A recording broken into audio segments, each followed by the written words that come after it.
Un petit aperçu du projet Turn-Based Tactique. Aujourd'hui, on va passer à travers tout le projet. Je vais vous expliquer c'est quoi que tous les fichiers font et c'est quoi leurs interactions entre eux. Et comme ça, vous devrez être capable de vous retrouver plus facilement dans le projet. Donc, on est parti.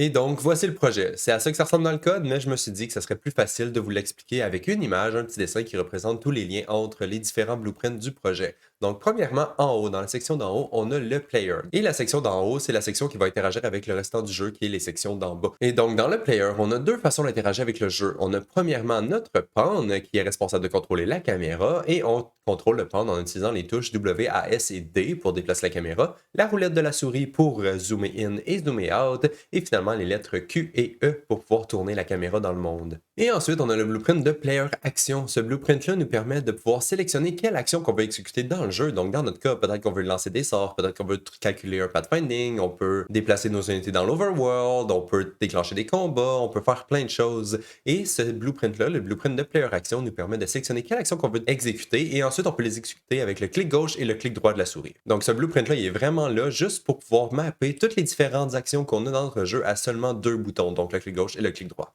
Et c'était tout pour le joueur. Ce joueur-là va interagir avec le jeu, qui est la partie d'en bas, et le jeu est divisé en deux catégories. Il y a le mode combat et le mode overworld. Donc combat à gauche, overworld à droite. Le mode combat est beaucoup plus gros parce qu'on a fait beaucoup plus de codes qui concernent le combat. Le mode overworld, c'est juste un petit add-on par-dessus. Et entre ces deux modes-là, il y a les unités, évidemment. Donc nos unités se déplacent entre le mode combat et le mode overworld, dépendant de ce qu'on veut leur faire faire. Et donc, pour le mode de combat qui est contrôlé par le Blueprint Combat System, nous avons trois actions principales que le joueur peut exécuter. Il y a l'action de Move qui nous permet de déplacer une unité sur la grille pendant le tour du joueur. L'action Cast Spell qui nous permet de lancer un sort de l'unité sélectionnée pendant le tour du joueur, évidemment. Et l'action Wait Until Next Turn, que dans le fond, ça va juste faire en sorte que le joueur va pouvoir rester en mode stand-by en attendant que son prochain tour arrive. Ça ne veut pas dire qu'il ne peut rien faire pendant le tour de l'ennemi, mais il ne peut pas interagir avec le combat lui-même. Il peut interagir avec les autres unités pour obtenir de l'information sur leurs statistiques, par exemple, ou des choses comme ça.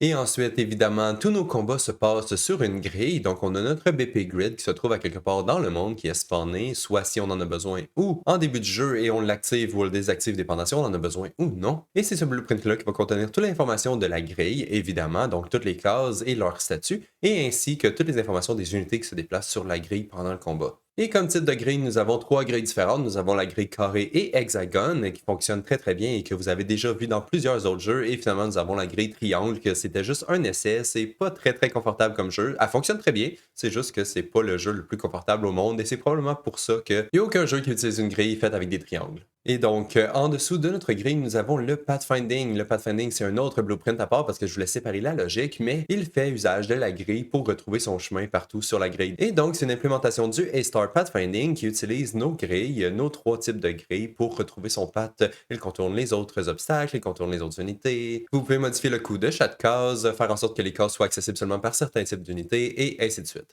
Et ensuite, la prochaine chose qu'on a en mode combat, c'est nos sorts. Donc, on a les sorts qui peuvent être lancés par nos unités. Ces sorts-là sont assignés à nos unités dans une data table. Donc, chaque type d'unité pourra avoir accès à des sorts différents si c'est ce que vous voulez. Et les sorts sont lancés en utilisant notre action Cast Spell, évidemment. Et la dernière partie qu'on a dans notre mode combat, c'est les AI de nos unités. Donc, chaque unité a leur petit AI. La majorité des unités utilisent le AI de base avec certains settings différents, mais on a aussi quelques AI custom qui nous permettent de modifier complètement le comportement de vos AI si c'est ce que vous voulez. Donc, j'ai quelques exemples de ça dans le projet. C'est pas les meilleurs, vraiment, vraiment pas, mais au moins, ça vous donne des exemples de comment vous pouvez faire pour pouvoir vous créer vos propres AI si jamais vous le voulez. Et c'était à peu près tout pour le Combat System. Donc, en mode combat, le Combat System interagit avec tous ces objets-là, incluant les unités qui se trouvent entre l'Overworld et le combat, pour pouvoir permettre aux joueurs de, évidemment, faire des combats.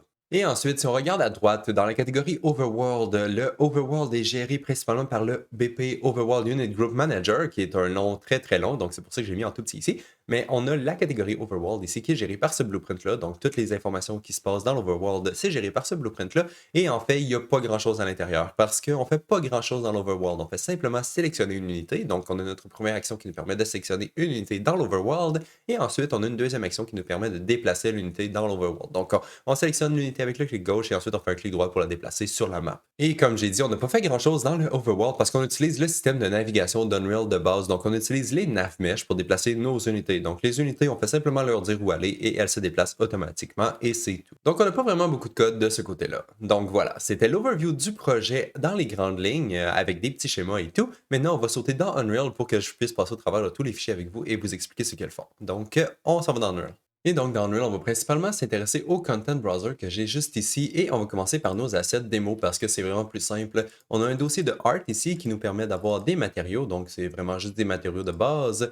Ensuite, on a des meshes, donc les meshes de base qui sont utilisés dans chacun de mes niveaux. Donc, j'ai quelques petits exemples ici. Ensuite, j'ai des textures, c'est pas vraiment important, ça nous permet d'avoir des textures de grille sur notre niveau. Ensuite, on a des icônes pour chacun de nos sorts qui sont utilisés dans le jeu, donc quelques icônes. Et finalement, on a d'autres éléments qui sont utilisés dans l'interface de notre jeu. Donc, des icônes ici et là qui sont dans notre jeu. Donc, c'est pas grand-chose. Ensuite, dans notre dossier de Art, il nous reste notre dossier d'unité. Et celui-là est un peu plus important parce que si vous voulez importer de nouvelles unités dans votre jeu, vous allez pouvoir vous servir de ces dossiers-là comme exemple. Donc, par exemple, pour chacune de mes unités, donc si je prends la batte comme exemple, j'ai un animation blueprint, j'ai 5 animations, donc attaque, death, hit, idle et walk. C'est les animations qui sont supportées par le projet de base. Et ensuite, j'ai mon mesh, évidemment, j'ai mon skeleton mesh et j'ai une texture qui est l'icône de ma chauve-souris. J'ai pas vraiment de textures qui sont utilisées dans mon matériel parce que c'est simplement des couleurs qui sont appliquées sur ma chauve-souris. Et ensuite, c'est la même chose pour toutes mes unités. Donc, mon chicken, même chose. Il y a un animation blueprint, 5 animations, un mesh et une texture qui est une icône. Ensuite, même chose pour le preset animation blueprint, animation, mesh, texture. Donc, voilà. C'est comme ça que vous allez pouvoir importer vos unités. Servez-vous de ces unités-là comme exemple. Parfait. Donc, ça, c'était mes unités et mes textures. Et dans le fond, c'était tout mon dossier de art. Maintenant, dans mon dossier de map, j'ai quelques niveaux, principalement le menu principal ici, qui nous ouvre lorsqu'on commence le projet. Donc, on rentre dans le main menu et ensuite, à partir du main menu, on peut décider quel type de niveau qu'on peut aller.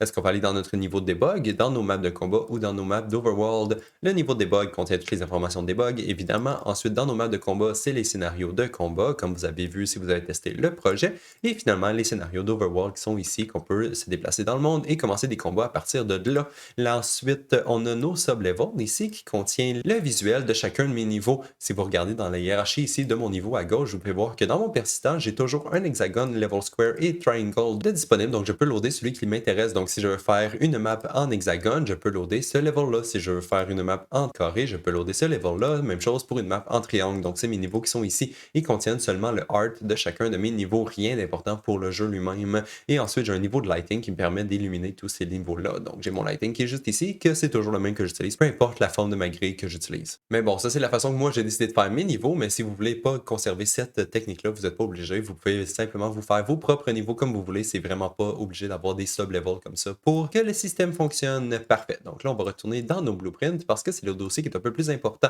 Donc, notre dossier de blueprint ici, on a quelques sub-folders et on va passer à travers tous les folders ensemble. Donc, dans le dossier core, on a vraiment les mécaniques principales de notre jeu. Donc, par exemple, ici, j'ai mon player qui contient le game mode, le pawn, le player controller et le player action qui nous permet de sélectionner quelles actions qu'on veut avoir dans le jeu. Et dans nos actions, ici, on a plusieurs différents types d'actions et la classe parent. Donc, on a le BP action ici. Toutes les autres actions sont enfants de ce blueprint-là et dépendant du contexte de notre jeu, on a des actions différentes. Donc, par exemple, on a des actions qui sont utilisées dans le combat, donc Cast Spell, Move et Wait for Turn, donc les 3 actions qu'on a vues dans le preview au début. Ensuite, même chose dans l'Overworld, ici on a l'action qui nous permet de déplacer notre unité dans l'Overworld et de sélectionner notre unité dans l'Overworld. Les deux autres, c'est plus des actions de debug qui sont là aussi si jamais vous voulez les tester. Et même chose pour toutes les autres, c'est des actions de debug qui sont utilisées dans le level de debug. Donc j'ai vraiment plusieurs actions ici qui me permettent de tester toutes les fonctionnalités de mon jeu. Voilà. Mais vraiment, les actions qui vous intéressent le plus, c'est les actions qui sont dans le combat ici, ces 3 actions-là, et les 2 autres actions dans l'Overworld, comme qu'on a mentionné dans l'Overview. Ces 2 actions-là qui sont juste ici. Donc ça, c'était pour nos actions. Toutes nos actions sont enfants de notre BP action ici, et c'est ça qui nous permet de pouvoir sélectionner toutes nos actions sans problème. Donc ça, c'était pour notre player. On a vraiment juste le pawn et le player action qui a du code à l'intérieur. Le reste, c'est relativement vide. Ensuite, donc, on a notre combat. Donc ici, on a notre combat system, et c'est lui qui s'occupe de gérer toutes les mécaniques de combat. On a une interface pour notre combat. Donc, on a nos widgets blueprint ici qui contiennent toute l'information de nos unités et de nos sorts et ainsi de suite qui sont dans le combat. Ensuite, on a un dossier d'utilities qui n'est pas vraiment important. Et ensuite, on a nos sorts. Tous les sorts sont simplement définis à l'intérieur d'une data table. Donc, dans Utilities, ici, on a DT Spell Data. Donc, toutes les informations de tous nos sorts sont définies ici. Et ensuite, les blueprints. Donc, si je retourne dans mes spells ici, mes spells animations, c'est simplement les animations de nos sorts. Donc, à chaque fois qu'on lance un sort, ça va spawner un spell animation. Les spell animations ici peuvent être définis pour chacun de vos sorts. Donc, vous pouvez vous créer autant d'animations que vous voulez, dépendant de vos sorts. En ce moment ici, c'est tout des blueprints, mais évidemment, vous pouvez spawner des audio components, des VFX et ainsi de suite. Vous pouvez vraiment faire tout ce que vous voulez à partir de ces blueprints-là. On fait simplement spawner un blueprint, on joue son animation. Une fois que l'animation est terminée, ça détruit le blueprint dans le monde parce qu'on n'en a plus besoin. Et finalement, dans mes widgets, ici, j'ai mon bouton pour mes sorts, une barre de sorts, donc tous les sorts qu'on peut sélectionner, et finalement l'information de mes sorts. Donc j'ai un tooltip ici, quand je passe ma souris sur les sorts, j'ai tout le détail de mes sorts. Donc ça, c'était pour mes sorts. Ensuite, dans le combat, qu'est-ce qu'il y a d'autre d'important? Pas grand-chose, donc ça c'est bien, on peut collapser le combat et aller faire un petit tour dans la grille. Et donc, dans la grille, j'ai quelques blueprints. J'ai premièrement mon blueprint de grille. Donc, ça, c'est le data de ma grille. Tout le data de les informations des unités qui sont sur la grille, les types de cases et ainsi de suite se retrouvent à l'intérieur de notre BP Grid. On a notre grid pathfinding que lui, il s'occupe de faire un path à partir des informations de notre grille. Donc, ces deux blueprints-là sont un petit peu attachés ensemble parce que le grid pathfinding ne peut pas vivre sans la grille, évidemment. Et même chose pour le visual. Le visual est seulement responsable de dessiner notre grille. Donc, c'est lui qui s'occupe de dessiner les couleurs de chacune de nos cases. Si jamais on veut des couleurs, d'ajouter les couleurs sur les cases, mettons quand on passe notre souris par-dessus ou quand on dessine la portée d'un sort et des choses comme ça. Et aussi, c'est elle qui s'occupe du mode tactique. Donc, si on veut générer une grille en mode tactique, c'est le grid visual qui va s'en occuper. C'est vraiment toutes les choses qui n'affectent pas le data de la grille, c'est vraiment juste les trucs visuels. Donc, on a notre data qui est ici et la représentation graphique du data. Et ensuite, ici, entre tout ça, on a le grid modifier. Et ce blueprint-là est seulement utilisé lors de la génération de la grille. Donc, quand vous construisez vos propres niveaux, vous pouvez mettre des différents grid modifiers un petit peu partout dans le niveau. Et lorsque la grille va se générer à partir de votre environnement, c'est une des features qui vient avec la grille. Lorsque la grille va être générée à partir de votre environnement, ça va regarder et si ça détecte des grid modifiers, ça va appliquer des nouveaux types à vos cases. Donc, vous pouvez avoir des cases qui sont des obstacles, des cases qui sont des trous, par exemple, des cases qui sont de l'eau, des cases qui coûtent plus cher à marcher dessus, et ainsi de suite. Vous pouvez avoir autant de types de cases que vous voulez. Et en utilisant les grid modifiers, ça va faire en sorte que la grille va les détecter automatiquement. Ensuite, ici dans nos grid shapes, on a simplement l'information de chacune de nos shapes, donc c'est pas vraiment important. Donc les informations de la grille hexagone, carré, triangle, c'est pas vraiment important. Et ensuite, dans Utilities, on n'a pas grand-chose. On a le BFL Tile Data qui nous permet de décider les coûts de chacun de nos types de cases, les couleurs de chacun de nos types de cases et des choses comme ça. Et on a aussi nos Tile State et Tile Type ici qui sont définis dans des enums. Donc vous pouvez simplement rajouter les types de cases et les states de cases que vous voulez rajouter dans votre jeu dans ces enums-là et ils devraient être pris en charge par le jeu au complet. Donc, tout est défini à l'intérieur de ces deux enums-là et de cette Blueprint Function Library-là qui est juste ici. Et je crois que ça faisait le tour pour la grille, donc parfait. Level loading, c'est simple, ça fait simplement loader le level qu'on veut loader, donc c'est relativement simple. Le player, on l'avait déjà regardé, et finalement les unités, ça c'est une partie quand même importante. Et donc premièrement, notre BP Unit, qu'on a juste ici, toutes les unités dans le jeu sont des BP Unit. J'aurais pu faire des enfants de BP Unit, mais j'en ai toujours pas besoin, donc si jamais vous voulez, vous pouvez toujours vous faire autant d'unités que vous voulez, tant qu'ils sont enfants de BP Unit, tout va fonctionner. Mais dans mon cas, j'en avais pas besoin, donc j'ai simplement utilisé le BP Unit tel quel en tout temps, vu que tout le data vient d'une data table de toute façon dans mon cas. Ensuite, on a nos widgets, donc c'est des widgets relativement simples, donc des chiffres qui sont animés lorsqu'on tape nos unités. Donc on frappe nos unités, ça fait apparaître un chiffre de dommage par exemple, donc c'est le chiffre qui est animé qui est ici. Ensuite, on a nos boutons d'unité, donc la représentation graphique de l'icône de notre unité dans un bouton. On a une liste de boutons qui contient des unités et on a la barre de vie de nos unités. Donc simplement des petits widgets ici qui nous permettent d'afficher les statistiques de nos unités. Ensuite, dans Utilities, la partie la plus importante, c'est le DT, Default Unit Data Per Type, parce que c'est à l'intérieur d'ici qu'on a toutes les statistiques de chacune de nos unités. Donc le Priest, la Slime, le Chicken et ainsi de suite. On a toutes les cases que les unités peuvent marcher dessus, ainsi que leurs sorts qui sont disponibles, leur AI et un peu tout. Donc c'est ici que vous allez pouvoir configurer vos unités. Tout est décidé à l'intérieur de cette data table-là, donc c'est pour ça ici que j'ai toujours pas eu besoin de me créer de classe enfant de mon BP Unit. Et finalement, on a notre AI, donc on a notre BP Unit AI ici, qui est le parent de tous les AI, qui est utilisé par défaut dans notre jeu. Et si jamais vous voulez vous créer des enfants de votre AI pour pouvoir le customiser autant que vous pouvez le faire. Donc ici, je l'ai fait par exemple pour mon poulet et pour mon ranger. Donc mon poulet et mon ranger ont des AI complètement différents du AI par défaut. En fait, un tout petit peu différent du AI par défaut parce que j'ai pas passé beaucoup de temps là-dessus. Donc on a nos AI ici. Vous pouvez vous créer autant d'enfants que vous voulez et les customiser dépendant de vos unités. Parfait. Donc là, si je retourne dans mes unités, j'ai une petite chose qui est est un petit peu différente. Ici, j'ai le Overworld Unit Group Manager qui contrôle les unités dans l'Overworld. J'aurais peut-être pas dû le mettre là, mais c'est ici qu'il est dans le projet pour l'instant, donc peut-être que ça va changer dans le futur. Donc, j'ai mon BP Overworld Unit Group Manager ici, et c'est lui qui s'occupe de gérer les unités dans l'Overworld, comme on a vu dans le début de la vidéo. Donc, c'est ici que toutes les décisions d'Overworld sont faites. Donc, c'est ici que le blueprint se trouve si vous le cherchez. Et finalement, dans mon dossier d'utilities, non, j'ai pas grand-chose. Donc, je crois que ça conclut le tour des Mechanic Core de notre jeu. Ensuite, on a notre debug menu ici qui contient simplement une tonne de widgets qui nous permettent de tester notre jeu dans la map de debug. Donc ici, j'ai mon widget de debug menu qui contient tous mes tabs. Ensuite, j'ai toutes mes actions spécifiques que je me suis créées pour ma map de debug. Donc ici, j'ai plein de boutons d'interface. Ensuite, j'ai des textes qui me permettent de tester mes cases. Ensuite, j'ai mes différentes tables, donc tab Pathfinding, Overworld, Grid, Console Command.